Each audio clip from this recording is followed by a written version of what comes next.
Whoa! What's up, everybody? This is Multi from the GCA, and today we're going to do a little bit different style of video. This is almost going to be like an interview, but it's something I've wanted to shed light on for a long time. Everyone knows from G&G Daily Tobias Nexus, Yeah, look. but how much do we actually know about him? Well, today we're going to find out, and we have him right here with us. How you doing, man? Doing all right. Just glad I actually got the day off. Few and far between, huh? Oh, yeah. Tobias has something extra special about his personality, and he's here to actually talk about it today. And I am genuinely interested in hearing the answers to some of the questions I'm going to be asking him, but I want him to speak for himself because I'll let you say how you identify, man, and then we'll go into it. I mean, there's really not much to it. I'm just a furry. I'm a member of the furry community, have been since I was 14, so just about 20 years. There you go. You just doxed your age. Yeah, that's not really a big thing. Oh no, like we're actually I think you're born 2 years younger, 2 years after me. We are around the same age. We are peers. However, I didn't know anything about this for the longest time until my mid 20s, and then when I first found out about it, it seemed to always be In the negative. associated with deviancy. So if you would like to tell what your experience is and why, I'll just let you have the floor and just go with it, man. All right. Well, I have a somewhat limited experience because I haven't been to any of the cons yet or anything like that, mostly because they can range anywhere from like 50 to nearly $200. And that's including airfare and hotels, and they're usually like over a weekend. But I know a lot of people who have been. There was one this weekend or last weekend that a couple of my friends went to, and they had a good time. But it's mostly stuff there is like comedy shows, dancing stuff, clubs. It's basically like any other convention. It's kind of like a mini version of Comic-Con or stuff like that. Is it just that everyone has swamp ass because they're like sweating their asses off? I'm assuming. Some probably do, but a lot of the higher end stuff has cooling built in. Oh, Like if oh, you're looking at really? like a really high end fursuit, it can get within the thousands of dollars, and that's because they're adding in like custom padding, custom fur, custom cooling systems. Like those vests that you can put like ice or those ice packs in. Yeah, Yeah. it's like they have built-in versions of that, All right. and then a lot of them have like flexibility, and they're based on a specific character or they're based on a specific sona that somebody has made. So a lot of customization goes into it, and the people who make them are insanely talented, and they can get a lot of good cash off it. I mean, if you're good enough, you can get well within a couple of thousands for a single suit. I know some people. I don't know if it's a joke or if it's true that y'all call yourselves that. Like, is it your fursona that you make Yeah, up, that's the or general term. okay? And It's does that come it's from a anything, playoff or is it just how persona. you? Is it how you feel on the inside? Do you like glean it off of other stuff? Or how did you come up with yours? For me, it kind of evolved into what it is now. Because originally I had a dragon, and then it was, I'm more interested in foxes over time, and that just kind of evolved into where I am now. So is that like a real life interest, or like you think they're Oh yeah, foxes are amazing. cuddly and furry, but also can be vicious and bare their teeth? Is there Oh yeah, something else going on with it? I just think foxes are cool. All right. A lot of people have like a lot of reasons for theirs, but it's usually what I know of. It's like a favorite animal kind of thing. Mm-hmm. Because you ask yet, hey, what's your favorite animal? And they feel like a dog or a cat. It's like a much more advanced version of that.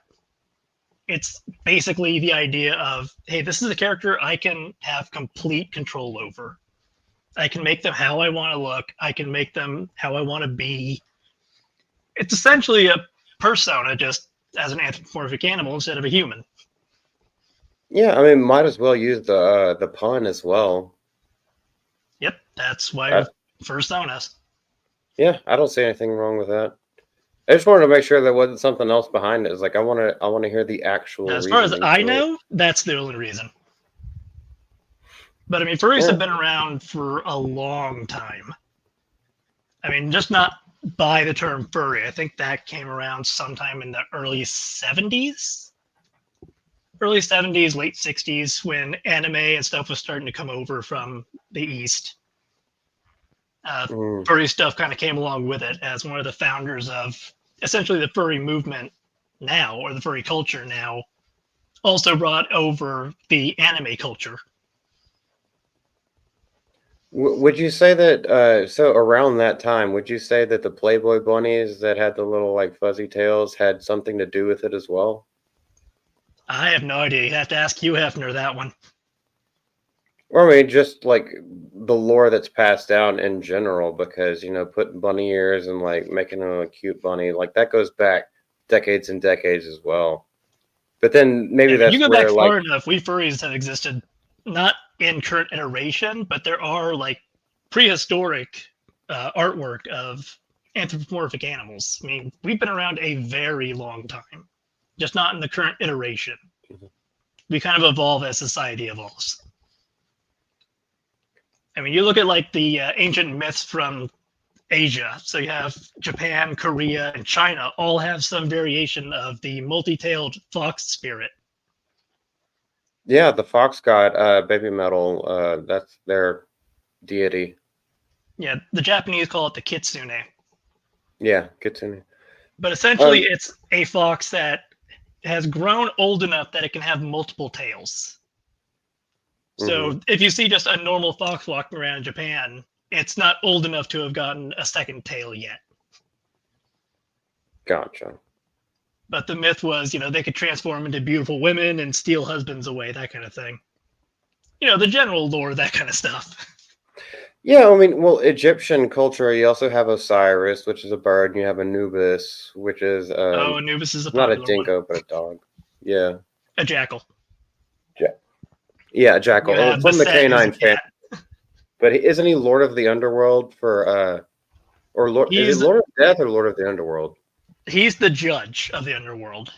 So he's the one who does the whole thing is, weigh your heart against the feather. Okay. That's his job.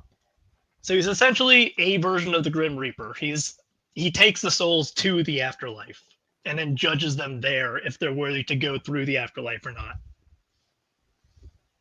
Wow, you already made look, we went down a rabbit hole already where I'm just like, oh crap, I had other questions, but gee whiz, dude, now I'm interested in talking about other shit. Yeah, I've got a decent breadth of knowledge. I just kind of absorb stuff as I find it. So if you want to take us back to what you were telling me behind the scenes whenever this persona came about on you, whenever you decided to embrace it. I'm just going to use those terms. When I started, it was just a thing I was doing for drawing because it just kind of got my interest. It's always been kind of a thing I've been interested in. Got in touch with a couple of other artists that I respected at the time and still do. I just wish I could have kept in contact with them. One was named Daniel Keller. The other is Veronica Ramos, who actually worked on a comic over in Sweden, like an official comic, not like just her own thing. She was actually like working for a legitimate magazine company. Okay. But talking to them and just gradually getting more and more into it and kind of just feeling your way around from there. Because I started posting on like DeviantArt and Fur Affinity, which I haven't used them in a very long time. Probably not since I started college about 10 years ago. Can you take us back even further? Not only because you love drawing and like you love the art style and it's your favorite animal, and you've already told us how it kind of like, oh fuck, what's the word? It started out as something else, and then you started getting more interest in where Kind of just you are evolved now, which forward. is a fox. Did that have anything to do with like social anxiety or social pressures or maybe just what you were going on emotionally during puberty at that time?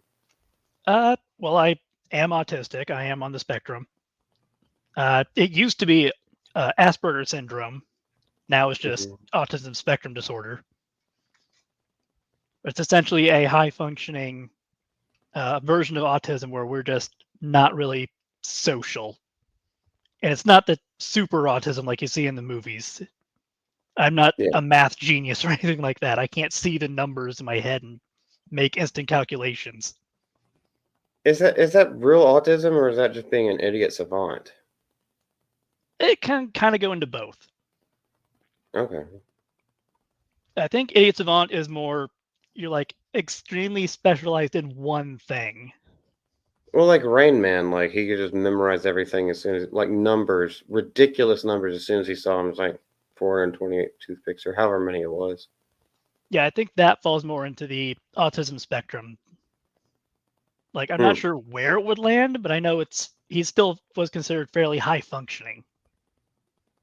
Because you can go from like not even really noticing somebody has it all the way down to, oh, this kid doesn't talk and is acting out all the time.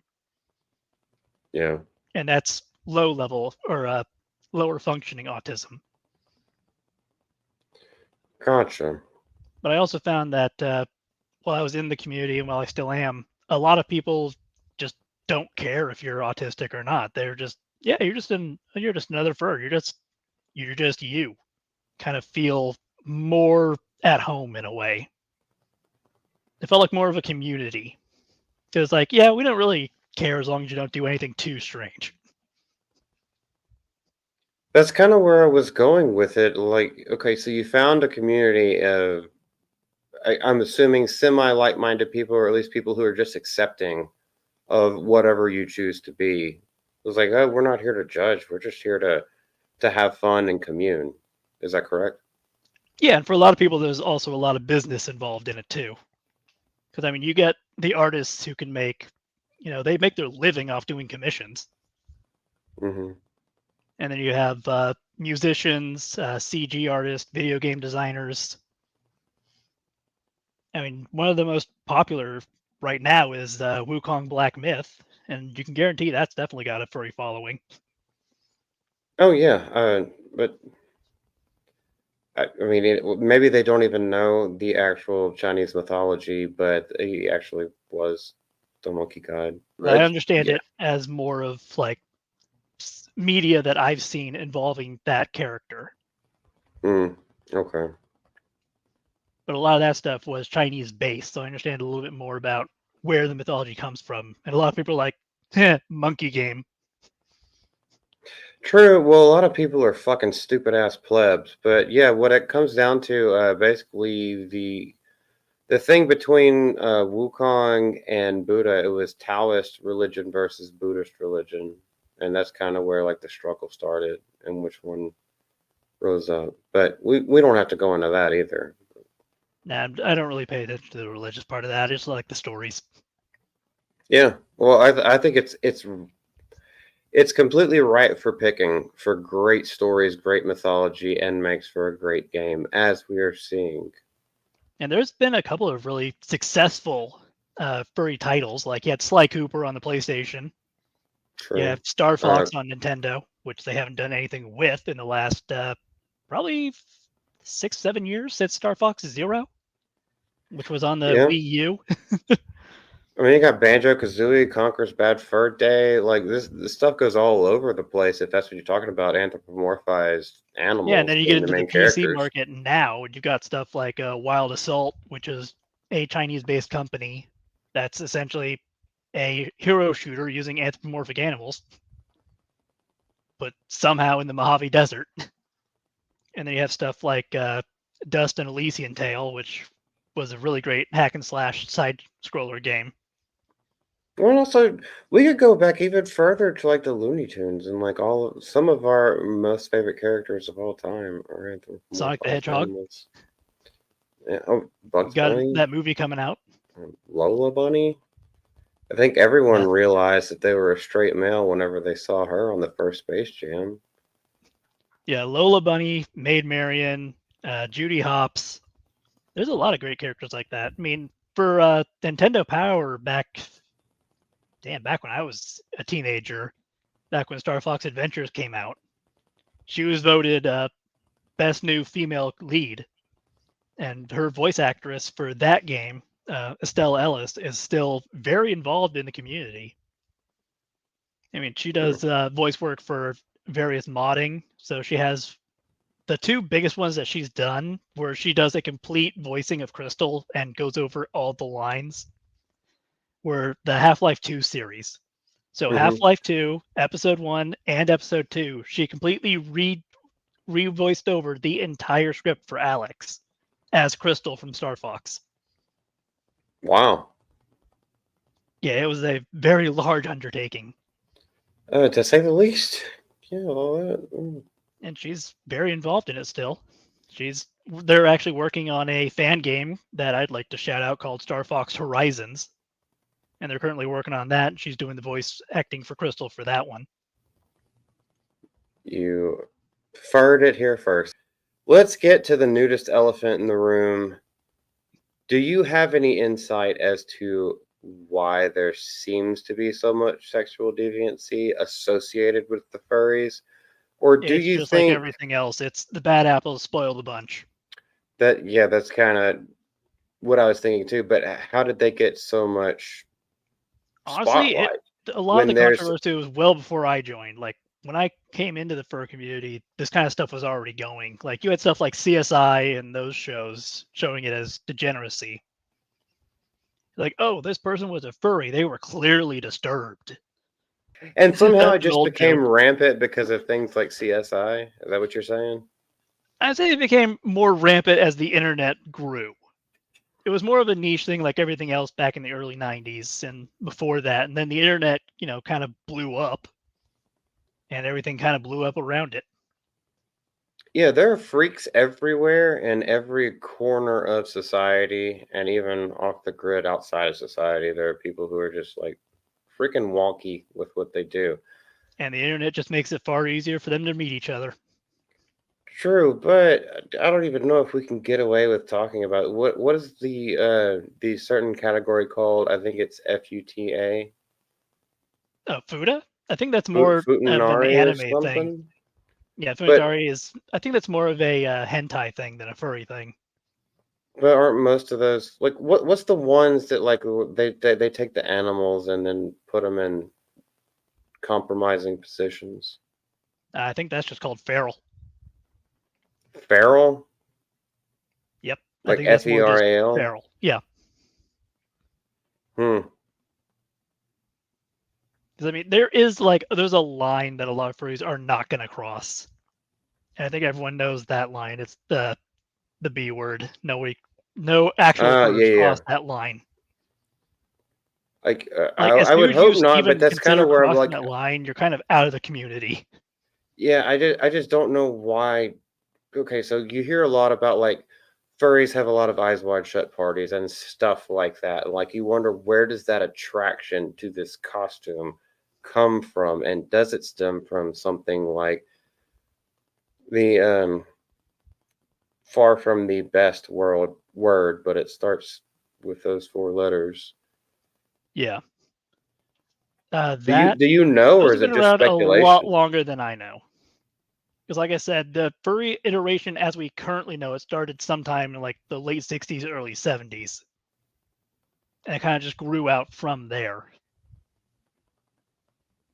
But anthropomorphic animals in general have existed in pretty much every corner of the planet since time immemorial. Well, yeah, but I mean, I think we get that because I mean, look how we talk to our, our household pets.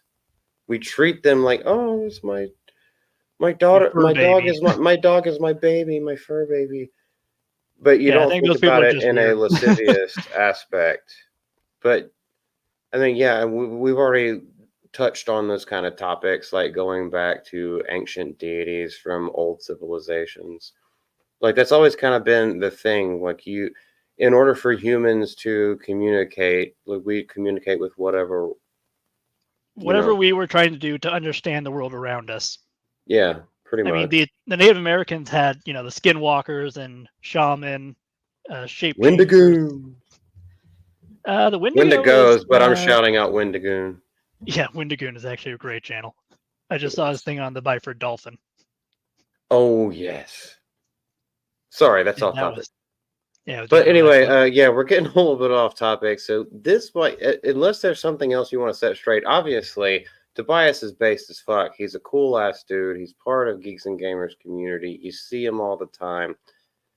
And just because he's a furry, now you know his side of the story. And there's so much more to people rather than what makes them feel comfortable. And I hope y'all take that to fucking heart. Yeah, Tobias, if for you want me, to say anything furryism else about is it, just a very good community that I became part of, and I'm proud to be part of it.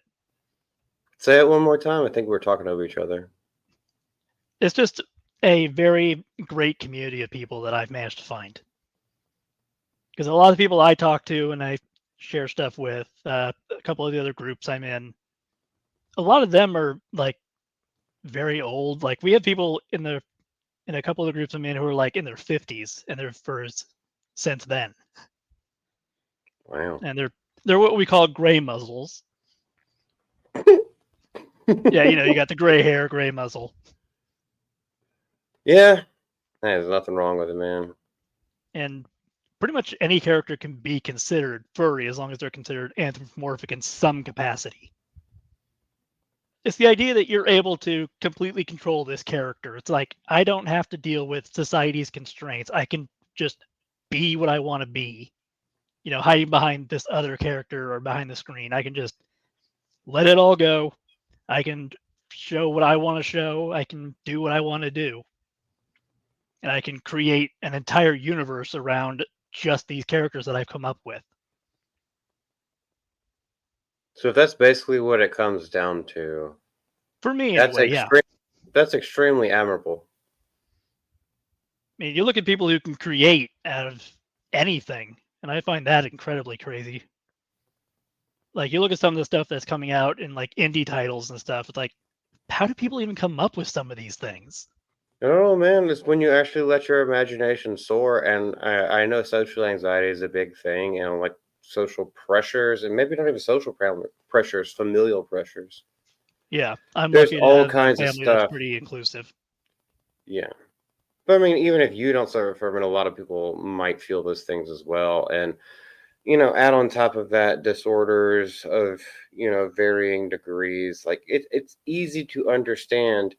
And let me be so bold as to say a lot of it's escapism, but escapism that you're putting everything into, almost like video games, almost like Yeah, these open worlds and why they're so big.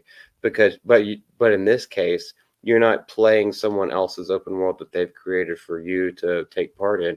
You're creating your own open world. Does that right. makes it? Is that cogent? Fair Yeah, to you? yeah, that pretty much sums it up in a good way. And I I mean, was for a just lot of people, spitballing. that's exactly what it is. It's, hey, I'm really nervous and shy and I don't really like being in public. And this is my way of being able to go out and, be around other people. It's like I can talk Mhm. to all these other people. We can draw, we can write, we can sing, we can create.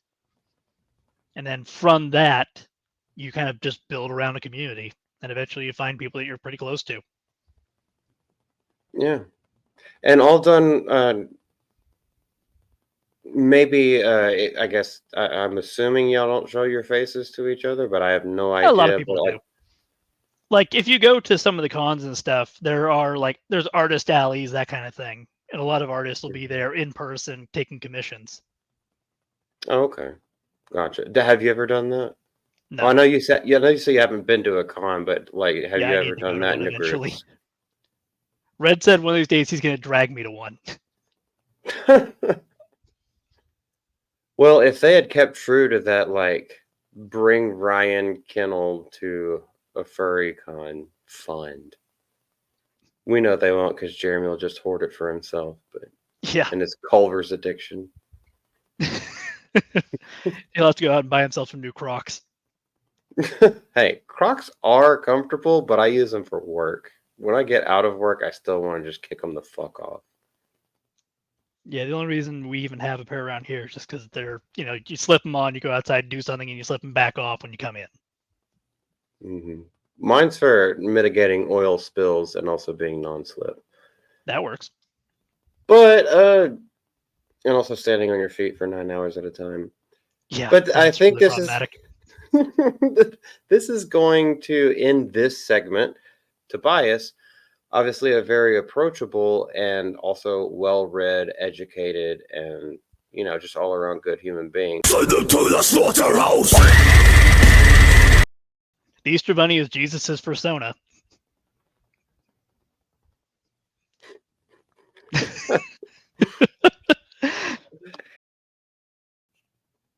So all trans are anthropomorphic.